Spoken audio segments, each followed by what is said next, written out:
ഇന്നത്തെ നോമ്പിൻ്റെ നമ്മുടെ ധ്യാന വിഷയമായിട്ട് എടുത്തിരിക്കുന്ന വേദഭാഗം വിശുദ്ധ മത്തായി എഴുതിയ സുവിശേഷം 15-ാം അധ്യായം 21 മുതൽ 28 വരെയുള്ള വാക്യങ്ങൾ ആണ്.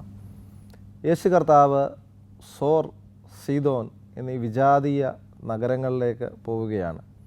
അവിടെ വെച്ച് നടക്കുന്ന ഒരത്ഭുത പ്രവൃത്തിയായിട്ട് നമുക്ക് ഈ വേദഭാഗം മനസ്സിലാക്കുവാനായിട്ട് സാധിക്കും. യേശു കർത്താവിൻ്റെ അടുക്കൽ ഏറെ ആവശ്യത്തോടെ വരുന്ന ഒരമ്മയെ നമുക്ക് കാണാം. അമ്മ എന്ന വാക്കിന് ഒരു പര്യായ പദം മലയാള ഭാഷയിലുണ്ടെങ്കിൽ അത് നന്മ എന്നുള്ളതാണ്. തൻ്റെ മകൾക്ക് അതിഭയങ്കരമായ ഭൂതത്തിൻ്റെ ഉപദ്രവം നേരിടുമ്പോൾ സൗഖ്യത്തിനായിട്ട് യേശു കർത്താവിൻ്റെ അടുക്കൽ വന്നതാണ് ഈ അമ്മ.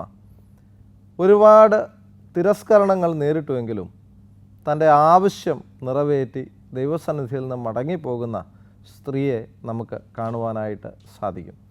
വിജാതീയ നഗരങ്ങളായ സോർ, സീദോൻ എന്നീ പട്ടണങ്ങളിലൂടെ ക്രിസ്തു സഞ്ചരിക്കുമ്പോൾ ഒരു സ്ത്രീ യേശു കർത്താവിൻ്റെ അടുക്കൽ വന്ന് മുട്ടുകുത്തുകയാണ്. വളരെയധികം ആവശ്യകതാബോധത്തോടെ അവളായിരിക്കുമ്പോൾ യേശു കർത്താവ് അവളെ കാണുവാനായിട്ടോ സംസാരിക്കുവാനായിട്ടോ ശ്രമിക്കുന്നില്ല. അവളെ ഒഴിവാക്കുന്ന ഒരു ക്രിസ്തുവിനെയാണ് നമുക്ക് ഈ വേദഭാഗത്ത് കാണുവാനായിട്ട് സാധിക്കുന്നത്. വേദപുസ്തകം നാം എടുത്ത് പരിശോധിക്കുമ്പോൾ യേശു കർത്താവ് എപ്പോഴും കരുണാമയനും വിനീത ഹൃദയനും ഏറെ അർത്ഥവത്തായി ആളുകളെ കാണുന്ന ഒരു വ്യക്തിയുമായിരുന്നു.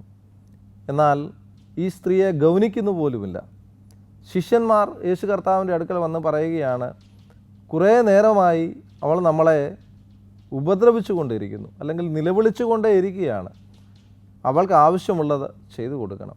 അപ്പോൾ യേശു കർത്താവ് പറയുന്ന മറുപടി, ഇസ്രായേൽ മക്കളുടെ അടുക്കലേക്കല്ലാതെ എന്നെ അയച്ചിട്ടില്ല എന്നുള്ളതാണ്. വളരെയധികം തിരസ്കാരം നേരിടുമ്പോഴും യേശു കർത്താവിലുള്ള വിശ്വാസത്തിൽ നിന്ന് വ്യതിചലിക്കുവാൻ ആ സ്ത്രീ ഒരിക്കലും സന്നദ്ധയായിരുന്നില്ല. അവൾ പിന്നെയും യേശു കർത്താവിൻ്റെ കാൽക്കൽ വീണ് കരഞ്ഞുകൊണ്ടേ ഇരിക്കുകയാണ്. അപ്പോൾ യേശു കർത്താവ് പറയുന്നു, മക്കളുടെ അപ്പമെടുത്ത് നായ്ക്കുട്ടികൾക്ക് ഇട്ട് കൊടുക്കുന്നത് നല്ലതല്ല. ഒരു നായയായിട്ട് പോലും ഈ സ്ത്രീയെ ഉപമിക്കുന്ന ക്രിസ്തുവിനെ നമുക്ക് കാണാം. ഒരുപക്ഷെ അതല്പം അരോചകമായിട്ട് നമുക്ക് മനസ്സിലാക്കാം. എന്നാൽ ഈ വേദഭാഗം പറയുന്നു, വിശ്വാസത്തിൽ മടുപ്പില്ലാത്തവരായിരിക്കുവാൻ നമുക്ക് ഓരോരുത്തർക്കും സാധ്യമാകണം. ഈ അമ്മയുടെ മറുപടിയാണ് ശ്രദ്ധേയം. മേശയ്ക്കടിയിൽ വീഴുന്ന അപ്പനുറുക്കുകൾ ഈ നായ്ക്കുട്ടികൾ ഭക്ഷിക്കാറുണ്ട്. എല്ലാവർക്കും ലഭിക്കുന്ന അനുഗ്രഹം എനിക്ക് ലഭ്യമാകണമെന്നുള്ളതല്ല, എൻ്റെ ആഗ്രഹം പോലെ എൻ്റെ യേശു ചെയ്തു തരും എന്നുള്ളൊരു ചിന്ത നമ്മുടെയൊക്കെ ജീവിതത്തിൽ ഉണ്ടാകണം. മറ്റുള്ളവരുടെ അനുഗ്രഹം കണ്ട് ഏറെ അന്ധാളിപ്പോടെ ജീവിക്കുവാനായിട്ടല്ല, പിന്നെയോ ദൈവം എനിക്ക് നന്മ ചെയ്തു തരും എന്നുള്ളൊരു ചിന്ത ഉണ്ടാകണം. ഈ വാക്ക് പറയുമ്പോൾ തന്നെ യേശു കർത്താവ് പറയുകയാണ്, സ്ത്രീയെ, നിൻ്റെ വിശ്വാസം വലിയതാണ്, ആയതിനാൽ നീ ഇച്ഛിച്ചതുപോലെ തന്നെ നിനക്ക് സംഭവിക്കട്ടെ, നിൻ്റെ മകൾക്ക് സൗഖ്യം ഉണ്ടാകട്ടെ എന്ന് യേശു കർത്താവിൻ്റെ അടുക്കൽ ആവശ്യകതാബോധത്തോടെ എത്തുന്ന ഈ അമ്മ ഒരുപാട് തിരസ്കരണങ്ങൾ അനുഭവിച്ചു എങ്കിലും യേശു കർത്താവ് അവളുടെ മകൾക്ക് സൗഖ്യം നൽകുന്നു.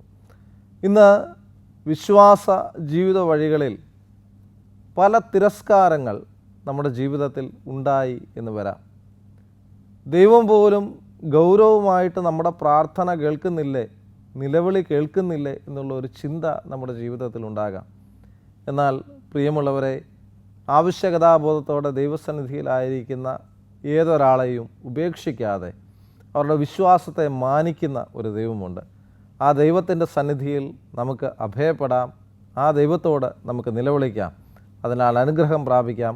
അതിന് ത്രിയേക ദൈവം ഈ നോമ്പ് നാളുകളിൽ നമ്മെ സഹായിക്കുകയും ശക്തീകരിക്കുകയും ചെയ്യുമാറാകട്ടെ. ആമേൻ.